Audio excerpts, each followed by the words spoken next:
Hello दोस्तों, मैं हूं आपका दोस्त और एजुकेटर रुपेश कुमार। आप लोगों का स्वागत है हमारे इस यूट्यूब चैनल पे। ठीक है, तो आज हम देखने वाले हैं work done by a ideal gas. ठीक है, तो आदर्श गैस के द्वारा किया गया कार्य के बारे में हम यहाँ पे आज समझेंगे एक एक करके।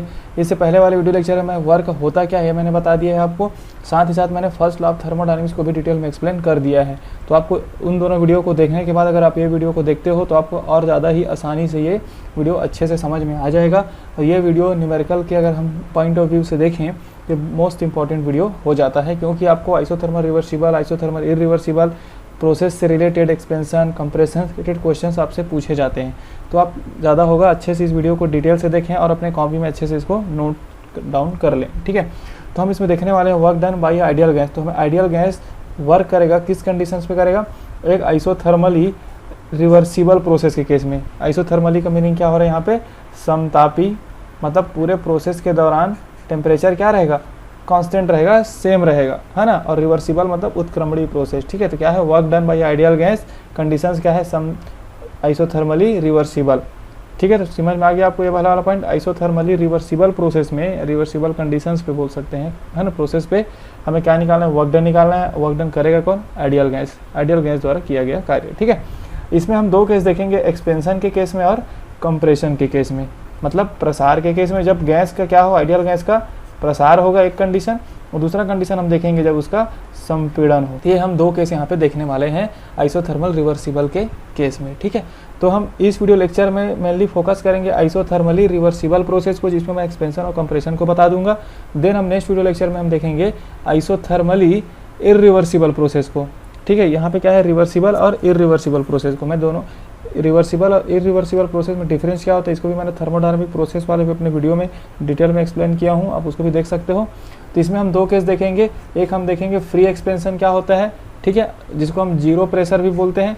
एंड सेकंड हम देखेंगे कांस्टेंट एक्सटर्नल प्रेशर दब के केस में। दो केस, फ्री एक्सपेंशन के केस देखेंगे जिसमें प्रेशर जीरो होगा, और सेकंड हम देखेंगे कांस्टेंट होगा हमारा एक्सटर्नल प्रेशर, प्रेशर बाहरी दाब जो है, तब हम देखेंगे क्या होता है। ठीक है, अब इतना हम करने के बाद हम फाइनली लास्ट में एक पॉइंट और निकालेंगे मैक्सिमम वर्क का।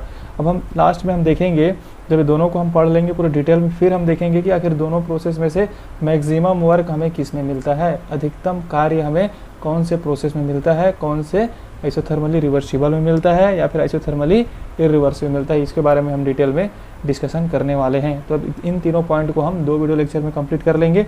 आज का हमारा जो टॉपिक है हम क्या करने वाले हैं? आइसोथर्मली रिवर्सिबल को देखेंगे, उसमें हम एक्सपेंशन और कंप्रेशन को देखेंगे। साथ ही साथ मैं आपको बता दूं, इसमें मैं क्यू का वैल्यू बताऊंगा, हीट, जब प्रोसेस के दौरान हीट में क्या चेंजेस आएगा ये भी बताने वाला हूँ। हीट का वैल्यू कैसे फाइंड करेंगे, आपको डेल्टा यू कैसे निकालना है, डेल्टा एच कैसे निकालना है, मतलब आंतरिक ऊर्जा में परिवर्तन, internal energy change and enthalpy change, इसका भी हम यहाँ पे देख लेंगे, जिससे आपको न्यूमेरिकल सॉल्व करने में बहुत ही आसानी हो जाएगा। तो दोस्तों फिर हम स्टार्ट करते हैं करके। सबसे पहले हम देखते हैं, ये हो गया हमारा वर्क डन इन, क्या है work done in isothermal reversible expansion या फिर कंप्रेशन को हम पहले देख रहे हैं।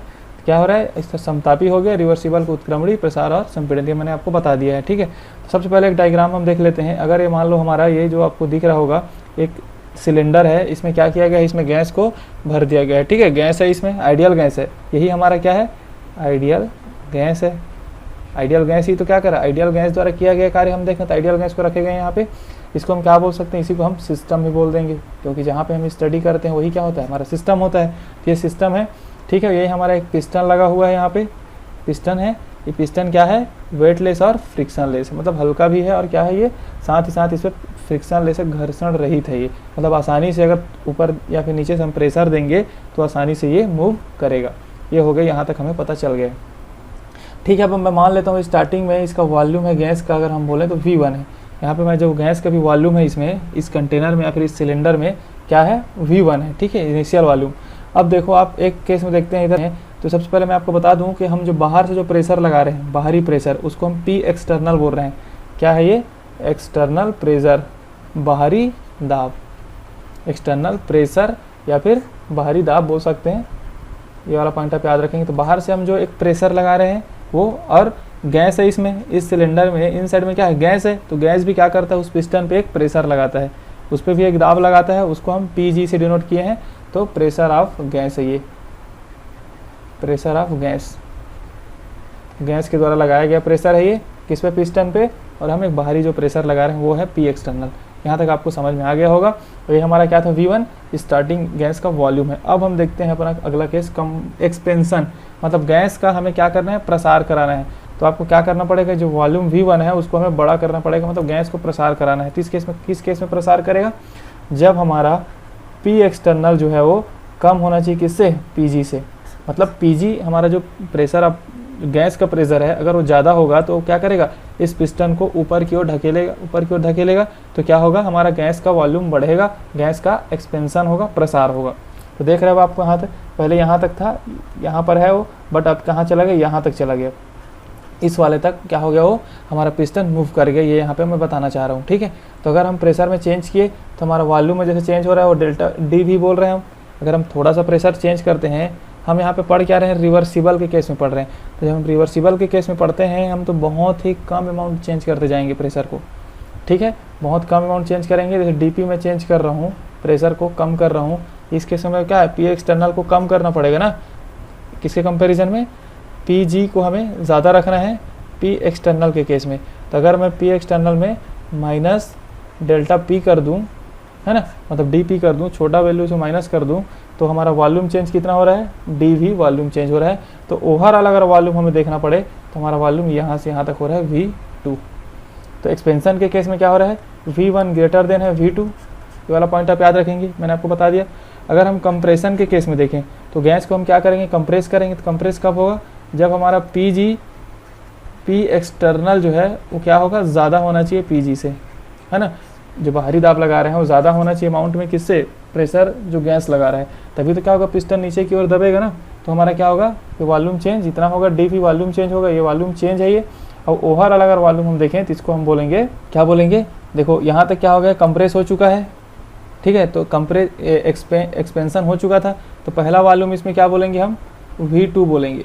ओवरऑल वॉल्यूम कितना है, V2 है, यहाँ से यहाँ तक, ठीक है। हम एक ही सिस्टम में बात कर रहे हैं। पहले हम क्या किए, एक्सपेंशन किए, तो वॉल्यूम V1 से कहाँ गया, V2 गया। अब V2 से हम फिर वापस लाना चाह रहे हैं, उसको कंप्रेस करना चाह रहे हैं। तो पहला वॉल्यूम हमारा क्या होगा, V2 हो गया। अब कंप्रेस होने के बाद का वॉल्यूम हमारा हो गया V1। तो यहाँ पे क्या है, V2 is greater than V1। इसको आपको समझना है। इसको मैं एक बार और समझा देता हूँ। सिंपल से पहले हम एक्सपेंशन कर दिए, उस पिस्टन का एक्सपेंशन मैंने कर दिया। यहाँ पे एक्सपेंशन किया तो क्या हो गया, वॉल्यूम हमारा V1 पहले था, है ना, वॉल्यूम V1 था, वो किस में चेंज हो गया, V2 में चेंज हो गया। अब V2 में वॉल्यूम पहुंच गया है, अब इसको हमें क्या करना है, कंप्रेस कराना है। वॉल्यूम V2 में पहुंच गया है, अब इसको हम मान लो ये यहाँ से यहाँ तक का वॉल्यूम मैंने आपको बता दिया, V2 है ये। तो या फिर ऐसे लिख सकते हैं, इसके बाद ये प्रोसेस करा रहे हैं हम इस वाले को, है ना।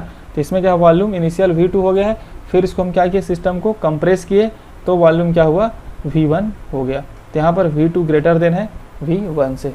ये वाला पॉइंट आप याद रखेंगे। अब एक एक करके हम इसको समझते हैं अपना डेरिवेशन के फॉर्म में। रिवर्सिबल एक्सपेंशन के केस में, ठीक है, आइसोथर्मल रिवर्सिबल एक्सपेंशन के केस में, तो सबसे पहला पॉइंट है हमारा थर्मल इक्विलिब्रियम। ये पूरा सिस्टम क्या होता है, थर्मली इक्विलिब्रियम होता है, किसके साथ, सराउंडिंग के साथ। वे कैसे होता है ये हम देख लेते हैं। तो temperature of the gas remains constant in whole process. हम पूरे इस प्रोसेस को हम क्या बोलेंगे, थर्मली इक्विलिब्रियम में बोलते हैं। क्यों बोलते हैं, क्योंकि जो टेम्परेचर ऑफ द गैस है वो रिमेन्स कांस्टेंट होता है। क्यों वजह से, अगर टेम्परेचर ज़्यादा हो रहा है सिस्टम का या फिर गैस का, तो क्या करता है, सराउंडिंग को दे देता है, या फिर टेम्परेचर कम होता है तो क्या करता है, सराउंडिंग से ले लेता है। तो अगर मैं आपको बता दूं थर्मली इक्विलिब्रियम, अगर एक्सपेंशन के केस में अगर हम देखते हैं, एक्सपेंशन के केस में अगर देखेंगे तो गैस क्या हो रहा है, एक्सपेंड हो रहा है। गैस एक्सपेंड हो रहा है तो गैस क्या हो जाता है, कूल हो जाता है, थोड़ा ठंडा हो जाता है। तो क्या करता है, वो सराउंडिंग से थोड़ा टेम्परेचर ले लेता है, तो सिस्टम क्या हो गया, फिर से टेम्परेचर उसका रिमेन्स कांस्टेंट बना है। अगर हम कंप्रेशन के केस में देखते हैं तो क्या होता है, गैस को कंप्रेस करते हैं तो उसका हीट थोड़ा बढ़ जाता है, टेम्परेचर का, मतलब गैस का टेम्परेचर थोड़ा बढ़ जाता है। तो क्या करता है, सराउंडिंग को एक्स्ट्रा टेम्परेचर को दे देता है, और ओवरऑल क्या होता है, वो थर्मल इक्विलिब्रियम में हमारा सिस्टम रहता है, गैस हमारा थर्मल इक्विलिब्रियम पे रहता है। तो पहला कंडीशन ये हो गया, एक पॉइंट है इसमें। अब हम सेकंड देखेंगे, इन द बिगिनिंग, जब स्टार्टिंग होता है तब क्या है, पी एक्सटर्नल और पी जी क्या है, इक्वल है। कहने का मतलब है कि स्टार्टिंग में दोनों प्रेशर को हम इक्वल लेके चल रहे हैं। तो इस केस में क्या होगा, पिस्टन मूव नहीं करेगा, पिस्टन डज नॉट मूव। ठीक है, सिंपल सा है, आपको पता है जब दोनों प्रेशर जो गैस के द्वारा लगाया गया प्रेशर और पी एक्सटर्नल दोनों इक्वल है, तो यहाँ पे क्या, पिस्टन मूव नहीं करेगा। अब हम देख लेते हैं अगला अपना पॉइंट एक्सपेंशन के केस में। ये हमारा हो गया एक्सपेंशन में। एक्सपेंशन के केस के लिए क्या चाहिए हमें, पी एक्सटर्नल को कम होना चाहिए, किससे, पीजी से। अभी मैंने ऊपर में आपको बताया, ठीक है, मैंने आपको बता दिया ना कि पी एक्सटर्नल पे क्या कम होना चाहिए, किससे, पीजी से। अब हम देखते हैं, if the external pressure is lowered by an infinite small amount D. अगर हम प्रेशर को, हमारा जो पी, देखो अभी यहाँ पी एक्सटर्नल हमारा इतना है, अभी पी एक्सटर्नल उसको हम क्या कर दिए, P external minus D P, थोड़ा सा बस कम कर दिए, किससे, पीजी से, है ना। पीजी से हमें क्या करना था, पी एक्सटर्नल को कम करना था, तो हम इसमें क्या किए, पहले इक्वल था वो, तो इसमें हम थोड़ा सा प्रेशर कम कर दिए, माइनस डी पी, तो क्या हो गया ये, अब पीजी इससे ज़्यादा हो गया, तो गैस का क्या होगा, एक्सपेंशन होगा। तो हमने क्या किए, एक्सटर्नल प्रेशर को लोअर कर दिए, कितना, माइनस डी पी अमाउंट कम कर दिए। जब डी पी अमाउंट हम प्रेशर को कम करेंगे तो क्या होगा, गैस एक्सपेंड करेगा। क्यों एक्सपेंड करेगा, क्योंकि पी एक्सटर्नल तो थोड़ा कम हो गया, तो पीजी ज़्यादा हो गया, है ना, प्रेशर अब गैस ज़्यादा हो गया, तो क्या करेगा, ऊपर हो उसको धकेलेगा पिस्टन को, तो गैस का क्या होगा, एक्सपेंड होगा। कितना एक्सपेंड होगा, जो वॉल्यूम इतना था अब कितना हो जाएगा, वी प्लस डेल वी हो जाएगा। यहाँ तक आपको समझ में आ गया होगा, डेल वी हो गया।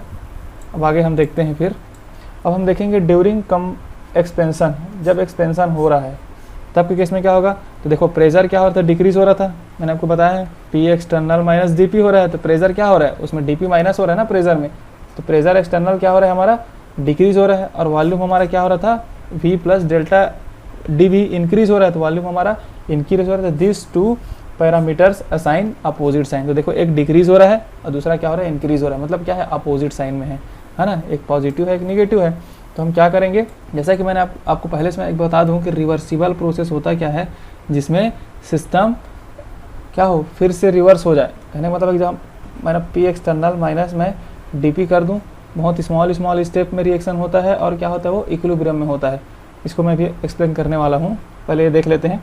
The work done by the gas in an infinite small expansion, जब बहुत ही अनंत सूक्ष्म बोलते हैं हिंदी में इसको, अनंत सूक्ष्म, ठीक है, जब बहुत ही छोटा एक्सपेंशन हो रहा है। कितना एक्सपेंशन हो रहा है, डी वी, बहुत छोटा है ये, है ना, डी वी मतलब स्मॉल, बहुत छोटा है ये। तो क्या होगा, जब बहुत छोटा एक्सपेंशन हो रहा है तब वर्क डन क्या हो रहा है, इसलिए हम क्या बोले इसको, स्मॉल डी डब्ल्यू लिखे ना, बहुत छोटा वर्क है, ठीक है, डी डब्ल्यू। तो देखो यहाँ पे प्रेशर क्या हो रहा था, कम हो रहा था, इसलिए यहाँ पे निगेटिव है, ये निगेटिव क्या है, प्रेशर को दिखा रहा है, डिक्रीज हो रहा है, और वॉल्यूम में क्या है, पॉजिटिव है, क्योंकि वॉल्यूम इंक्रीज हो रहा है। अब दोनों को मल्टीप्लाई कर दिया तो minus P del V plus D P और डी वी। अब देखो अगर हमें पता है कि डी पी क्या है, बहुत छोटा वैल्यू, मान लो मैं 0.01 में लेके चलता हूँ डी पी को, तो हमारा डी वी कितना इंक्रीज होगा, 0.01। अगर मैं दोनों को मल्टीप्लाई कर दूँ 0.01 या फिर 0.01 को मल्टीप्लाई कर दूँ तो कितना आ जाएगा, 0.001, मतलब और बहुत छोटा वैल्यू हो जाएगा।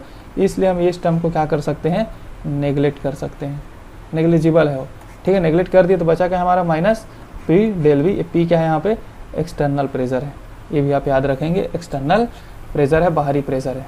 अब यहाँ तक आपको समझ में आ गया होगा। हमने क्या किया, एक छोटा सा चेंज किया प्रेशर में, माइनस डीपी चेंज किया, तब हमने उसके लिए क्या किया, वर्क डन कैलकुलेट कर लिए। हम रिवर्सिबल प्रोसेस की बात कर रहे हैं अभी यहाँ पे, ठीक है। अब हम देखते हैं एक्सपेंशन में हो क्या रहा है। तो इनफाइनाइट स्माइली, है ना, स्मॉल एक्सपेंशन हो रहा है, बहुत ही स्मॉल एक्सपेंशन हो रहा है। तो गैस क्या हो रहा है, गैस हमें क्या होगा, जब गैस का एक्सपेंशन होता है, मान लो यहाँ पर इतना तक था पहले गैस, ठीक है, अगर मैं इसको एक्सपेंड करके यहाँ तक कर दूँ, है ना, गैस को यहाँ तक एक्सपेंड कर दूँ, जैसे जैसे एक्सपेंशन होता है गैस का वो क्या होता है, कूल होना स्टार्ट हो जाता है, ठंडा होना स्टार्ट हो जाता है। तो वही है यहाँ पर भी, जब स्मॉल चेंज हो रहा है, बहुत कम वॉल्यूम इसका एक्सपेंड हो रहा है ना, तो क्या हो रहा है, गैस भी बहुत छोटा सा, थोड़ा सा ठंडा होगा, बहुत थोड़ा अमाउंट में क्या होगा, ठंडा होगा।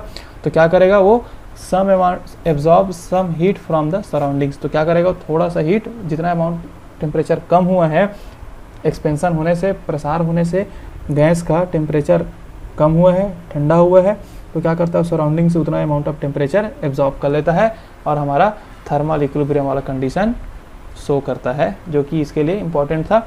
ये थर्मल इक्विलिब्रियम में होना चाहिए पूरा प्रोसेस। तो इस प्रोसेस के थ्रू क्या करता है, थर्मल इक्विलिब्रियम को अचीव कर लेता है। ये वाला मैंने आपको बता दिया है।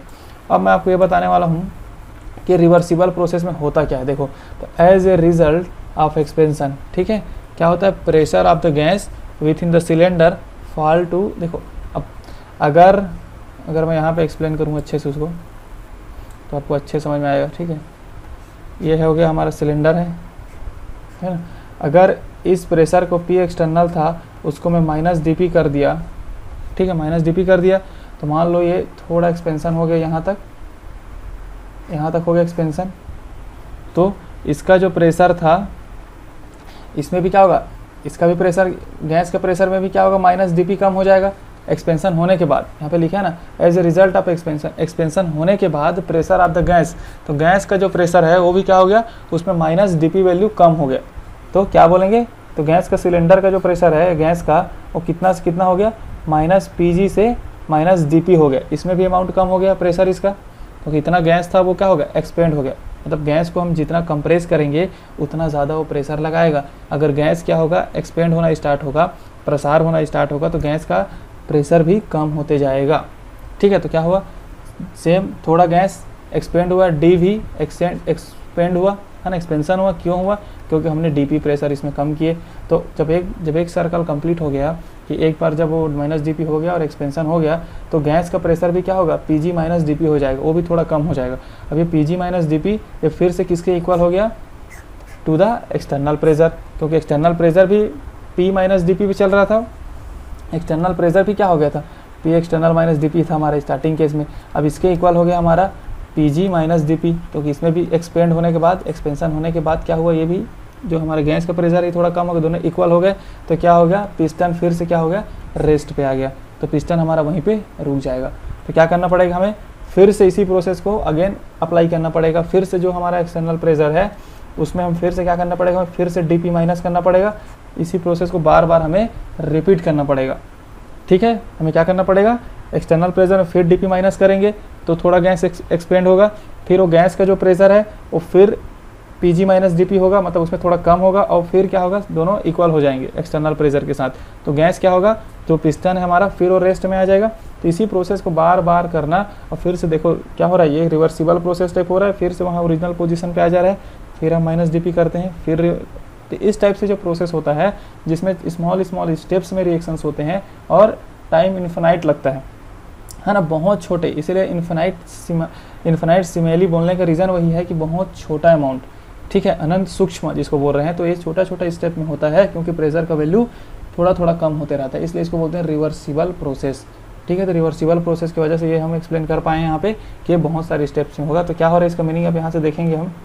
तो क्या in this process is continue such that, है ना, सच दैट क्या हो रहा है यहाँ पे, हमारा जो सक्सेसिव अमाउंट ऑफ प्रेशर कम हो रहा है, सक्सेसिव अमाउंट ऑफ प्रेशर क्या होता है, कम होते जा रहा है, and result the gas undergo A series of small successive increase of the volume. यहाँ पे सिंपल ये बोलना चाह रहा है कि जो हर एक प्रोसेस हो रहा है सक्सेसिव, मतलब बहुत सारे लगातार स्टेप में, सक्सेसिव स्टेप में रिएक्शंस होते जा रहा है। तो इसमें क्या हो रहा है, हम अमाउंट प्रेशर का कम होते जा रहा है, माइनस डी होते जा रहा है हर एक स्टेप में, तो उतना ही अमाउंट किसका इंक्रीज होते जा रहा है, सक्सेसिव अमाउंट।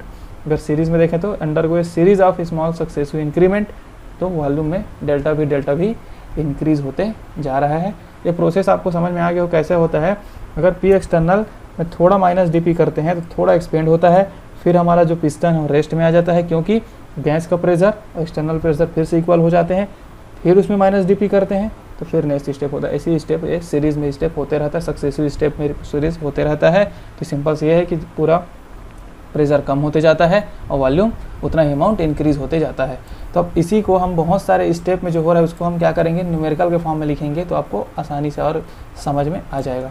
तो देखो यहाँ पे यही बोला है कि द वर्क डन, जो W है, अब हम इसको W लिखेंगे, by the gas in expansion from volume V1 to V2। अब यहाँ पे हम क्या कर दिए, छोटे छोटे स्टेप ना लेके पूरा इनिशियल वॉल्यूम ले लिए V1 को, और लास्ट वॉल्यूम मान के चले V2 को, जहाँ तक एक्सपेंशन हुआ पूरा हम मान लिए, ठीक है। फाइनल से लेके इनिशियल तक हम लोगों ने डन कर दिया। तो ओवरऑल वर्क डन देखेंगे तो ओवरऑल वर्क डन होगा क्या, sum of the series of the, sum of series of the terms. देखो हर एक स्मॉल, जब हम प्रेशर चेक कर रहे थे DW इक्वल टू क्या निकला हमारा, पी डेल वी ही निकला था हमारे पास, है ना, इतना ही निकला था। तो ये क्या हो रहा है, तो हम इसको बहुत हर एक स्टेप में पी डेल वी निकलते जाएगा। तो उसको क्या करेंगे, हम उसको जब सम कर देंगे तो हमें क्या मिलेगा, टोटल प्रेशर हमें वर्क डन मिल जाएगा। यही लिखा है sum of the series of the terms, यही टर्म तो हमें क्या करना है, उसको सम करना है पूरे जितने हमें हर स्टेप में मिलेगा, in which pressure keeps on decreasing gradually, तो इसमें एक क्या हो रहा था, इसमें प्रेशर ग्रेजुअली डिक्रीज हो रहा था, यही हम लोगों ने पढ़ा। तो इस केस में क्या है, volume V1 is greater than V2, मैंने आपको बताया था स्टार्टिंग में कि क्या हो रहा था, ये हमारा स्टार्टिंग केस था, है ना, यहाँ तक। तब इसको क्या किया, एक्सपेंड हो गया ये। तो पहला वॉल्यूम क्या था, V1, और दूसरा वॉल्यूम क्या है, V2। तो V1 क्या है यहाँ पे गलत हो गया है ना, V2 ग्रेटर देन होगा V1 से। समझ में आ गया आपको? क्योंकि स्टार्टिंग में क्या था, ये था हमारा वॉल्यूम, गैस एक्सपेंड हुआ तो क्या हो गया, ये V2 इंक्रीज हो गया, है ना। तो V2 बड़ा हो गया V1 से, ये वाला पॉइंट आप याद रखेंगे। अब हम देख लेते हैं इसको। तब देखो, जब हम समेशन की बात करते हैं कि बहुत सारे स्टेप को हमें समेशन करना है, तो उतना पॉसिबल तो है नहीं हमें, क्योंकि वो इन्फिनाइट स्टेप्स में हो रहे हैं, है ना। तो हम क्या करते हैं, उसको इंटीग्रेशन का एप्लीकेशन यूज़ करते हैं, जो इसको क्या करते हैं, V1 और V2 लिमिट में हम इसको कंप्लीट कर देते हैं। तो यहाँ पे देख रहे हो minus P external delta V है हमारा वर्क डन जो निकला था, हम इसमें लिमिट लगा दिए V1 और V2, ये हमारा क्या इनिशियल वॉल्यूम और फाइनल वॉल्यूम। तब देखो PV is equal to NRT होता है, तो P इज इक्वल टू क्या हो गया, NRT बाई V हो गया। तो यहाँ से इसको मैंने यहाँ पे पुट कर दिया, NRT by V delta V, और यहाँ पे माइनस तो पहले से आया जो है ना, स्मॉल वैल्यू के लिए जो वर्क डन निकाले थे वहीं से आया है। क्या निकाले थे हम लोग, D इज इक्वल टू ये वाला एक्सप्रेशन से, तो ये वाला भी आप याद रखेंगे। तो यहाँ तक कितना होगा, फिर देखो NRT क्या है, गैस कांस्टेंट है, ये नंबर ऑफ मोल्स है गैस का, और टेम्परेचर, क्योंकि आइसोथर्मल प्रोसेस में हो रहा है तो टेम्परेचर भी क्या है हमारा कांस्टेंट है। तो तीनों टर्म क्या कर दिए हम, बाहर कर दिए, बचे क्या 1/V डेल्टा V और V1 से V2। तो अगर 1/x का इंटीग्रेशन आप देखोगे तो क्या होता है, ln x होता है। तो वैसे यहाँ पे NRT लिमिट क्या है, ln V by V1 to V2। तो क्या किया हम लोग, NRT ln V2 minus V1, ये सब हम लोग इसको क्या किया, इंटीग्रेशन को लिमिट के फॉर्म में चेंज कर दिए। तो आपको पता है ln log या फिर ln a स्मॉल ले लेते हैं माइनस ln b क्या होता है, ln a बाई b होता है। तो वही यहाँ पे लिख दिए, यहाँ पे minus NRT ln V2 by V1। अब क्या किए, ln को हम चेंज कर दिए 2.303 लॉग में, तो क्या हो गया, माइनस है यहाँ पे 2.303 NRT log V2 by V1। तो ये हमारा ओवरऑल निकल गया work done in isothermal expansion, किसके केस में, रिवर्सिबल प्रोसेस के केस में एक्सपेंशन के लिए। ठीक है, अब आपको पता है PV is equal to NRT होता है, तीनों चीज़ क्या है, कांस्टेंट है इस प्रोसेस में, R तो कांस्टेंट है, टेम्परेचर भी कांस्टेंट है, आइसोथर्मल है इसलिए, और क्या ये नंबर ऑफ मोल्स भी कांस्टेंट है, आपको दिया रहेगा 2 मोल्स 3 मोल्स जो भी, तो कांस्टेंट हो जाता है पूरा प्रोसेस पे। तो क्या होगा, पूरा ओवरऑल कांस्टेंट हो जाएगा। तो हम क्या लिख सकते हैं, P1 V1 is equal to P2 V2। P1 क्या है, जब इनिशियल प्रेशर एक्सटर्नल प्रेशर था, जब स्टार्ट हो रहा था प्रोसेस, जब स्टार्ट हुआ नहीं था तब के केस में एक्सटर्नल प्रेशर है ये, जबकि P2 क्या है, हमारा फाइनल प्रेशर है। ठीक है, जब पूरा प्रोसेस कंप्लीट हो गया तब। तो दोनों में जब करेंगे तो क्या हो जाएगा, P1 बाई P2 आ रहे हैं इस रिलेशन से, है ना, P1 बाई P2 और V2 बाई V1। तो यहाँ पे कर सकते हैं P1 बाई P2 हम रख सकते हैं। तो प्रेशर के फॉर्म में भी आपको ये वाला इक्वेशन आपको याद रखना है। अब यहाँ तक आपको याद समझ में आ गया होगा। अब मैं आपको बता दूँ वर्क डन, जैसे यहाँ पे है मैंने एक्सप्लेन कर दिया यहाँ तक V2 बाई V1। तो इसमें क्या आपको देख रहा होगा, आपको मैंने बताया V2 क्या है, इसमें V1 ग्रेटर देन है। एक्सपेंशन कैसे बताया मैंने, इस इनिशियल वॉल्यूम कितना था, V1 था, एक्सपेंड हुआ तो वॉल्यूम क्या हो गया, V2 क्या ग्रेटर देन है। तो अगर V2 ग्रेटर देन है V1 से, तो लॉग V2 बाई V1 क्या आएगा, पॉजिटिव आएगा। लॉग V2 बाई V1 क्या आएगा, पॉजिटिव आएगा। तो अगर इसका पॉजिटिव आएगा तो ओवरऑल W किस में आएगा, निगेटिव आएगा। क्योंकि देखो ये वाला टर्म आपका क्या है, पॉजिटिव आ रहा है, तो पॉजिटिव और ये वाला टर्म निगेटिव, तो पॉजिटिव और निगेटिव मल्टीप्लाई करेंगे तो क्या ओवरऑल निगेटिव होगा। तो वर्क डन किस में आएगा, निगेटिव आएगा। वर्क डन निगेटिव ही हमारे किसके लिए चाहिए था, work done by the system के लिए। तो क्या हो रहा है, एक्सपेंशन हो रहा है, मतलब सिस्टम वर्क कर रहा है, गैस वर्क कर रहा है, तो work done by the system यहाँ से प्रूव हो जाता है। ठीक है, यहाँ तक आपको समझ में आ गया होगा। आप अच्छे से इसको एक बार देखेंगे तो आपको और अच्छे समझ में आ जाएगा, डिटेल में एक एक करके आप आराम से पढ़ें इसको। अब हम देखते हैं इसका अलग अलग प्रोसेस फाइंड करते हैं। सबसे पहले हम देखते हैं डेल्टा यू निकालने का प्रोसेस। तो आइसोथर्मल प्रोसेस आपको पता है डेल्टा टी 0 होगा तो डेल्टा यू भी 0 हो जाएगा। फिर हम देखते हैं डेल्टा एच। तो delta H is equal to delta U plus P del V होता है। ये रिलेशन मैंने एंथैल्पी वाले वीडियो लेक्चर में आपको बताया है।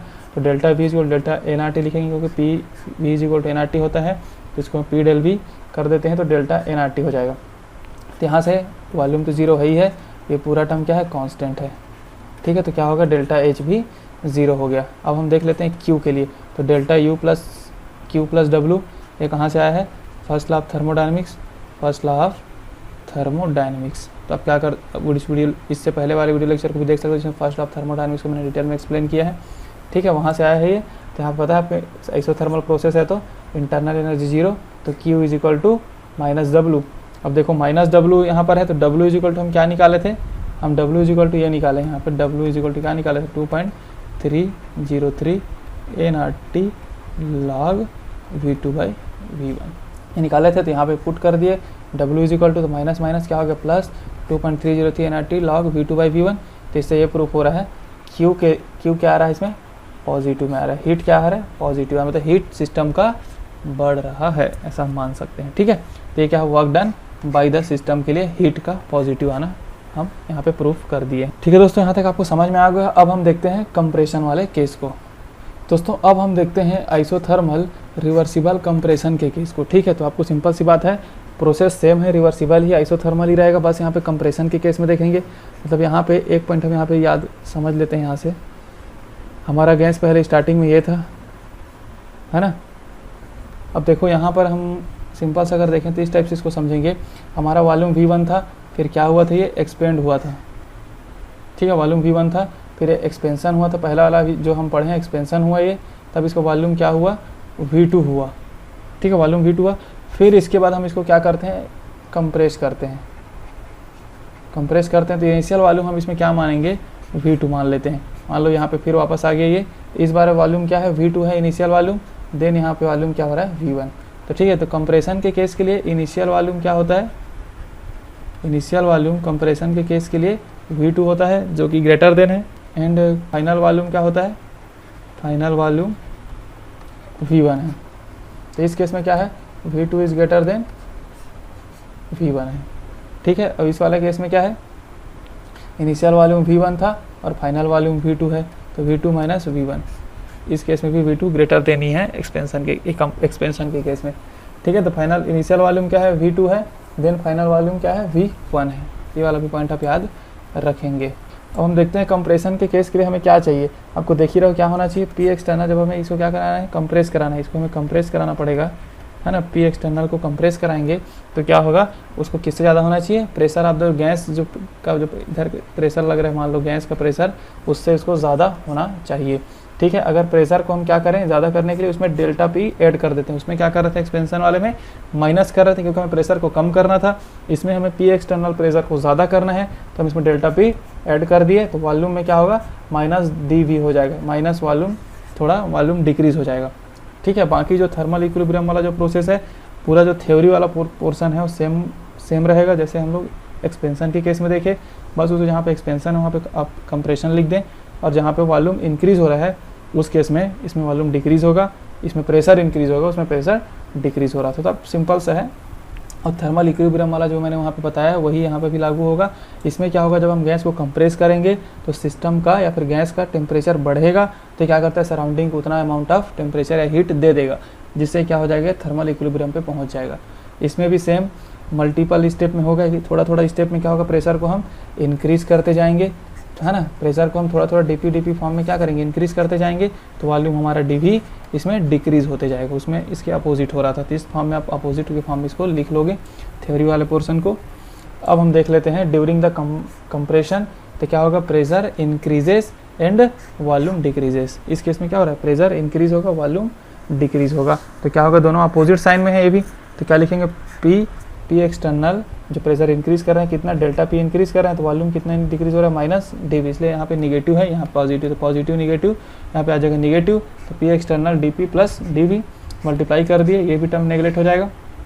जैसा कि मैंने अभी एक्सपेंशन के लिए बताया है वही वाला फॉर्मेट इसमें भी आप यूज़ कर, यहाँ तक आप इसमें नेगलेक्ट कर दिए, फिर बचा क्या हमारा P एक्सटर्नल डेल्टा V बच गया, है ना, माइनस के फॉर्म में भी बचेगा ये भी। ठीक है, तो क्या हो गया हमारा एक यहाँ पे जो हम वर्क डन निकाल दिए, डेल्टा स्मॉल वर्क डन निकाल दिए हम लोगों ने एक स्टेप के लिए, है ना। जब हम डेल्टा P इंक्रीज़ किए तो ऐसे ही हमारा क्या होगा, नंबर ऑफ स्टेप्स इसमें करते जाएंगे हम, तो टोटल वर्क डन निकालेंगे, total work done by the gas in compression from volume V2। इसमें ओरिजिनल वॉल्यूम क्या है V2 है, ओरिजिनल वॉल्यूम V2 है, और हमारा फाइनल वॉल्यूम V1 है। तो यहाँ पे क्या है V2 और से V1, जहाँ पे V2 क्या है ग्रेटर देन है V1 से, दोनों केस में V2 ग्रेटर देन था V1 से। ठीक है, इसको भी मैंने यहाँ पे एक्सप्लेन कर ही दिया है। तो सेम वही एक्सटर्नल वॉल्यूम, इसमें देखो वहाँ से V1 से V2 कर रहे थे, इसमें क्या किया हम लोग V2 से V1 हम क्या किए इसमें लिमिटेशन रखें, क्योंकि हमारा इनिशियल वॉल्यूम क्या है V1 था, है ना। उसके बाद हमारा फाइनल वॉल्यूम क्या है इनिशियल वॉल्यूम V2 था, फाइनल वॉल्यूम हमारा V1 है। तो इसको क्या करेंगे, इंटीग्रेशन V2 से V1 करेंगे। उसमें क्या किए थे, V1 से V2 किए थे, बस इतना ही डिफरेंस है यहाँ पे। तो बाकी सेम प्रोसेस सेम है, nRT/V किए, सेम 1/V को डेल्टा V किए। तो यहाँ पे देखो nRT ln V1 ऊपर है, V2 नीचे है, उसमें अपोजिट था बस, ठीक है। बाकी दोनों केस में V2 ग्रेटर देन ही है V1 से। तो यहाँ पर W इज इक्वल टू हो गया माइनस nRT ln V1/V2 हो गया। यहाँ पे सबको मैंने सॉल्व कर दिया है। और W इज इक्वल टू का लॉग लगा देंगे तो देख रहे हो आप nRT 2.303 लॉग V1/V2, और इसको हम क्या करेंगे, प्रेशर के फॉर्म में लिखेंगे तो, है ना, V1 है तो यहाँ पे P2 हो जाएगा। तो ये हमारा हो गया ओवरऑल वर्क डन निकल किसे, कंप्रेशन के केस में। अब हम देखते हैं यहाँ से, हमको पता है कि V2 ग्रेटर देन है V1 से, है ना। हमारा जो वॉल्यूम है वो ग्रेटर देन है, इनिशियल वॉल्यूम ग्रेटर देन है किससे, V1 फाइनल वॉल्यूम से। तो क्या होगा, लॉग V1/V2, तो V2 बड़ा है इस बार। तो अगर V2 बड़ा है तो लॉग नीचे वाला टर्म बड़ा है, तो हमारा जब ये पूरा सॉल्व करेंगे इसको, तो हमारा ये किस में आएगा, निगेटिव में आएगा। ये जो लॉग V1/V2 का वैल्यू किस में आएगा, निगेटिव में आएगा। अगर निगेटिव में आएगा ये, तो मान लो ये टर्म हमारा क्या हो गया, निगेटिव हो गया, और ओवरऑल पहले से भी निगेटिव है इसमें, तो दोनों मल्टीप्लाई क्या हो जाएगा, पॉजिटिव। तो वर्क डन किस में आएगा, पॉजिटिव में आएगा, ठीक है। वर्क डन पॉजिटिव में आएगा, यही क्या है, work done on the system को शो करता है, क्योंकि कंप्रेशन हो रहा है तो वर्क किस पे हो रहा है, सिस्टम पे वर्क हो रहा है। तो ये वाला भी यहाँ से आपको इजी वे में एक्सप्लेन मैंने कर दिया है, और आपको समझ में भी उम्मीद करता हूँ आ गया होगा, ठीक है। तो दोनों केस में आपको समझ आ गया होगा। अब हम देख लेते हैं, सेम है इसमें भी, अगर डेल्टा यू आप चेक करना चाहो, क्या बोलते हैं, इंटरनल एनर्जी चेंज, तो इसमें भी क्या होगा, सेम ही होगा, है ना। आइसोथर्मल प्रोसेस है तो डेल्टा टी तो जीरो है ना, डेल्टा यू भी जीरो होगा, डेल्टा एच भी को मैंने बता दिया है। और delta U is equal to Q plus W से हम फर्स्ट क्लास थर्मोडायनेमिक्स से देखते हैं, तो डेल्टा यू जीरो है तो क्यू माइनस डब्ल्यू हो रहा है। अब यहाँ पे देखो work done on the system में क्या आया था, पॉजिटिव आया था। Work done on the system में पॉजिटिव आया था, तो पॉजिटिव आया था, तो यहाँ पे वर्क इज इक्वल टू हम पॉजिटिव रखते हैं, तो पॉजिटिव और निगेटिव हो गया, तो वर्क डन क्या होगा, ओवरऑल वर्क डन निगेटिव में आएगा इसमें, सॉरी ओवरऑल हीट जो है वो निगेटिव में आएगा। हीट किस में आएगा, निगेटिव में आएगा। न्यूमेरिकल सॉल्व करोगे तो ये सब साइन को आपको मैनेज करना पड़ेगा, इसलिए आपको कॉन्सेप्ट अगर क्लियर होगा तो आप अच्छे से इसको एक्सप्लेन कर पाओगे। दोस्तों उम्मीद करता हूँ आपको ये वीडियो अच्छे से समझ में आ गया होगा। तो हम यहाँ पे एक समरी फॉर्म में लिख लेते हैं, उसको देखते हैं क्या क्या किए हम लोग। अभी समरी में हम लोगों ने क्या वर्क डन देखे, सबसे पहले एक्सपेंशन के केस में, तो इसमें क्या निकला, माइनस 2.303 nRT ln V2/V1 था, जहाँ पर क्या था, V2 is greater than V1 ही था, है ना। और हम लोगों ने वर्क डन देखे कंप्रेशन के केस में, तब क्या हुआ, सेम ही है, ये भी 2.303 ln रहेगा, बस ये रहेगा लॉग है ये V1/V2, इसमें भी V2/V1 था, बाकी एक्सप्रेशन दोनों का सेम था, बस V1/V2 में डिफरेंस है, ये भी दोनों सेम ही था। और हम लोगों ने इसके एप्लीकेशन पार्ट को भी देखे, जब इस थॉट से आप सॉल्व करोगे क्वेश्चंस तो आपको डायरेक्टली आंसर आपको एकदम वर्क डन के सही साइन के साथ आपको मिलेगा वो, ठीक है। तो उम्मीद करता हूँ आपको दोस्तों समझ में आया होगा, इसको आप डिटेल में समझें। मिलते हैं फिर नेक्स्ट वीडियो लेक्चर के, तब तक के लिए आप क्या करना है, चैनल को आपको सब्सक्राइब कर देना है, वीडियो को लाइक कर देना अगर पसंद आया होगा तो, और ज़्यादा से ज़्यादा में आपको शेयर कर देना है, ठीक है दोस्तों। मिलते हैं नेक्स्ट वीडियो में।